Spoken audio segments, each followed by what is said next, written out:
स्वागत है आपका अपना प्यारा सा यूट्यूब चैनल तनवीर सर पर। आप सभी को मेरा प्यार भरा नमस्कार, आदाब, सलाम।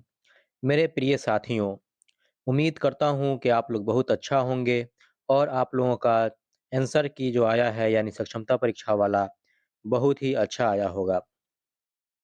रिजल्ट ही भी उसका जल्द ही जारी हो जाएगा, लेकिन अब 23 तक था, लेकिन अब जैसा कि न्यूज़ मिल रहा है, उसके हिसाब से अब सक्षमता परीक्षा का रिजल्ट ये होली के बाद आएगा। फिर भी जो भी होगा अच्छा होगा। अब आज से ये जो सेट है, यह प्रधान शिक्षक परीक्षा के लिए है जो 2024 में एग्ज़ाम यानी परीक्षा होने वाला है। और इसमें 20 प्रश्न जो है, तो यह सेट जो है 20 प्रश्नों का सेट है और वो भी जीके का है। मैं जल्द ही मैथ का भी यानी बेसिक मैथ से शुरू करूँगा, मैथ का भी क्वेश्चन लेकर आऊँगा आपके लिए। इसलिए इस चैनल से आप जुड़े रहिए और जो भी दोस्त हमारे इस चैनल से जुड़े हैं यानी सब्सक्राइब किए हैं, वो एक फैमिली मेंबर्स हो गए। और फैमिली मेंबर्स का काम ये नहीं होता है कि बुरे वक़्त में साथ छोड़ दें, सपोर्ट छोड़ दें। क्योंकि बहुत सारे साथी ऐसे होते हैं, जो काम हो जाने पर चले जाते हैं, तो ऐसा नहीं कीजिए। आप सब्सक्राइब किए हैं, बने रहिए। हो सकता है मैं वीडियो बीच में नहीं डाला हूँ, तो इसके पीछे कुछ रीज़न होगा, कुछ परेशानी होगी। मैं कोशिश करूँगा इसके बाद अब जो भी वीडियो आए, लगातार आए, कंटिन्यू आए और नहीं तो एक दिन गैपिंग करके आए। अभी फ़िलहाल बस आप छोड़ के नहीं जाइए, सपोर्ट जितना हो सके उतना कीजिए। मुझे आप लोगों की सपोर्ट की ज़रूरत है, मैं आप लोगों के लिए जितना हो सकता है उतना करूँगा। चलिए पहला नंबर क्वेश्चन देखते हैं हम। पहला नंबर क्वेश्चन क्या है? टीकाकरण से रोका जा सकता है। यानी इनमें से जो ऑप्शन जो दिया हुआ है, इनमें से टीकाकरण से किसको रोका जा सकता है? ऑप्शन 1 है पोलियो, ऑप्शन 2 है हेपेटाइटिस और 3 नंबर में है चेचक, 4 में है इनमें सभी को। तो याद रखिएगा टीकाकरण से पोलियो को रोका जा सकता है। इसलिए सही आंसर पोलियो होगा। चलिए नेक्स्ट क्वेश्चन देखते हैं, क्वेश्चन नंबर 2।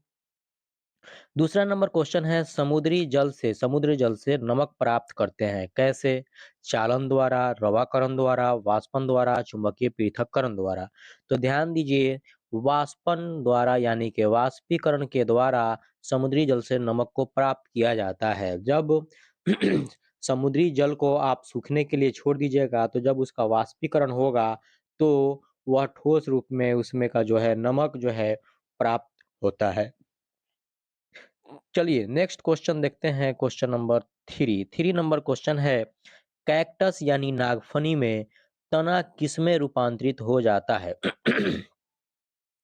ऑप्शन 1 है जड़ में, ऑप्शन 2 है पत्ती में, ऑप्शन 3 है कांटों में, ऑप्शन 4 है फूल में।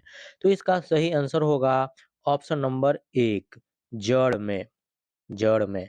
चलिए नेक्स्ट क्वेश्चन की तरफ बढ़ते हैं, क्वेश्चन नंबर 4 नंबर क्वेश्चन है, पुष्प का नर जननांग है। पुष्प का नर जननांग क्या है? तो ऑप्शन 1 है परागकोश, ऑप्शन 2 है पुंकेसर, ऑप्शन 3 है दलपत्र, ऑप्शन 4 है वर्तिका। तो इसका सही आंसर होगा ऑप्शन नंबर 2, पुंकेसर। चलिए नेक्स्ट क्वेश्चन की तरफ बढ़ते हैं, क्वेश्चन नंबर 5 नंबर क्वेश्चन है, घोंघा किसकी मदद से चलता है? घोंघा किसकी मदद से चलता है? तो ऑप्शन 1 है शुक, ऑप्शन 2 है संधियुक्त पैर, ऑप्शन 3 है पंख, ऑप्शन 4 है पेशीय पाद यानी पेशीय पैर। तो इसका सही आंसर हो जाएगा option number 4। Option number 4 is the right answer, पेशीय पाद पैर। पेशीय पाद के वजह से घोंघा चलता है। चलिए नेक्स्ट क्वेश्चन की तरफ बढ़ते हैं, क्वेश्चन नंबर 6 नंबर क्वेश्चन है, लंबाई का सबसे छोटा मात्रक है यानी लंबाई का सबसे छोटा मात्रक इनमें से कौन है? ऑप्शन 1 है सेंटीमीटर, ऑप्शन 2 है किलोमीटर, ऑप्शन 3 है मिलीमीटर, ऑप्शन 4 है मीटर। तो इसका सही आंसर होगा ऑप्शन नंबर 3, मिलीमीटर। चलिए नेक्स्ट क्वेश्चन की तरफ बढ़ते हैं, क्वेश्चन नंबर 7 नंबर क्वेश्चन है, रिकेट्स बीमारी किसकी कमी से होता है? ऑप्शन 1 है विटामिन ए, ऑप्शन 2 है विटामिन बी, ऑप्शन 3 है विटामिन सी, ऑप्शन 4 है विटामिन डी। तो इसका सही आंसर होगा option number D, sorry option number 4 यानी कि विटामिन डी के वजह से रिकेट्स बीमारी जो है होता है। चलिए नेक्स्ट क्वेश्चन की तरफ बढ़ते हैं। क्वेश्चन नंबर 8 नंबर क्वेश्चन है स्कर्वी रोग यानी स्कर्वी रोग जो होता है यह किसके वजह से होता है? ऑप्शन एक है विटामिन ए, ऑप्शन बी है विटामिन बी, ऑप्शन 3 है विटामिन सी, ऑप्शन 4 है विटामिन डी।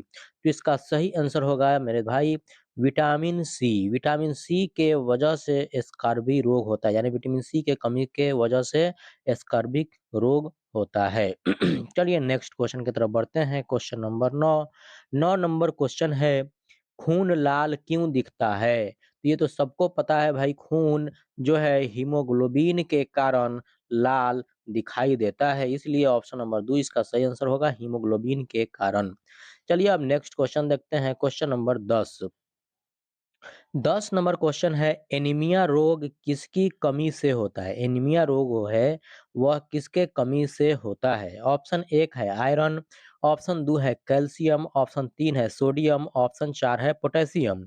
तो इसका सही आंसर होगा ऑप्शन नंबर एक, यानी कि आयरन। आयरन के वजह से एनीमिया रोग आयरन के कमी के वजह से उत्पन्न होता है। चलिए नेक्स्ट क्वेश्चन की तरफ बढ़ते हैं। क्वेश्चन नंबर 11 नंबर क्वेश्चन है टोकोफेरॉल टोकोफेरॉल किसकी कमी से होता है? टोकोफेरॉल जो है याद रखिएगा विटामिन ई के, यानी ऑप्शन देखते हैं vitamin E, vitamin B, vitamin C, vitamin D. तो इसका सही आंसर होगा ऑप्शन नंबर एक, विटामिन ई की कमी से टोकोफेरॉल होता है।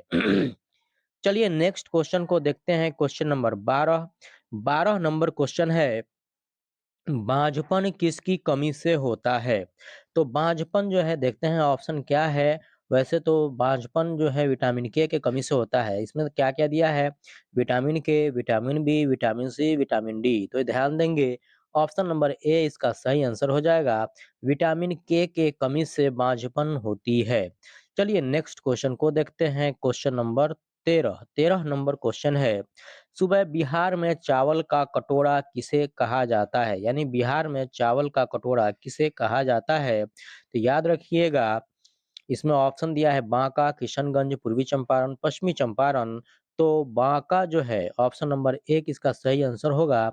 बांका बिहार में चावल का कटोरा कहा जाता है, यानी बिहार में चावल का कटोरा किसे कहा जाता है? तो बांका को कहा जाता है।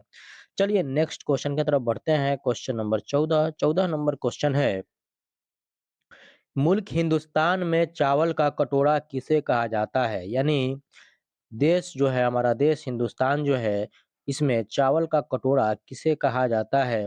ऑप्शन एक है आंध्र प्रदेश, ऑप्शन 2 है छत्तीसगढ़, ऑप्शन 3 है बिहार, ऑप्शन 4 है महाराष्ट्र। तो इसका सही आंसर होगा ऑप्शन नंबर एक आंध्र प्रदेश।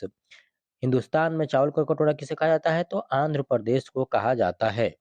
चलिए नेक्स्ट क्वेश्चन की तरफ बढ़ते हैं। क्वेश्चन नंबर 15 नंबर क्वेश्चन है मुल्क हिंदुस्तान में गेहूं का कटोरा कौन है? यानी इंडिया में गेहूं का कटोरा किसे कहा जाता है? ऑप्शन एक है पंजाब, ऑप्शन 2 है हरियाणा, ऑप्शन 3 है छत्तीसगढ़, ऑप्शन 4 है उत्तर प्रदेश। तो इसका सही आंसर होगा ऑप्शन नंबर एक पंजाब, क्योंकि पंजाब को हिंदुस्तान में जो है पंजाब को गेहूं का कटोरा कहा जाता है। चलिए नेक्स्ट क्वेश्चन की तरफ बढ़ते हैं। क्वेश्चन नंबर 16 नंबर क्वेश्चन है घड़ी के पेंडुलम की गति है, यानी घड़ी के पेंडुलम जो होती है वह कौन सी गति होती है? तो याद रखिए वह आवर्तीय गति होती है। ऑप्शन एक है वृत्तीय, ऑप्शन 2 है घूर्णी, ऑप्शन 3 है आवर्त, ऑप्शन 4 है सरल रेखीय। तो इसका सही आंसर होगा option number 3। Option number 3 is the right answer आवर्त। घड़ी के पेंडुलम की गति आवर्तीय होती है, यानी आवर्त। चलिए नेक्स्ट क्वेश्चन की तरफ बढ़ते हैं। क्वेश्चन नंबर 17 नंबर क्वेश्चन है इंसानी शरीर में हड्डियों की कुल तादाद यानी कुल संख्या कितनी होती है? ऑप्शन एक है 206, ऑप्शन 2 है 315, ऑप्शन 3 है 306, ऑप्शन 4 है 106। तो इसका सही आंसर होगा ऑप्शन नंबर एक। ऑप्शन नंबर एक सही आंसर हो जाएगा 206। इंसानी शरीर में हड्डियों की कुल तादाद यानी कुल संख्या 206 है। चलिए नेक्स्ट क्वेश्चन की तरफ बढ़ते हैं। क्वेश्चन नंबर 18 नंबर क्वेश्चन है देश के बांधों को किसने भारत का मंदिर कहा था? तो देश के बांधों को याद रखिए भारत का मंदिर पंडित जवाहरलाल नेहरू ने कहा था, इसलिए इसका सही आंसर होगा ऑप्शन नंबर एक।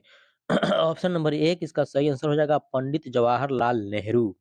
चलिए नेक्स्ट क्वेश्चन की तरफ बढ़ते हैं। क्वेश्चन नंबर 19 नंबर क्वेश्चन है, सोन नदी घाटी परियोजना को कब बनाया गया? सोन नदी घाटी परियोजना को कब बनाया गया?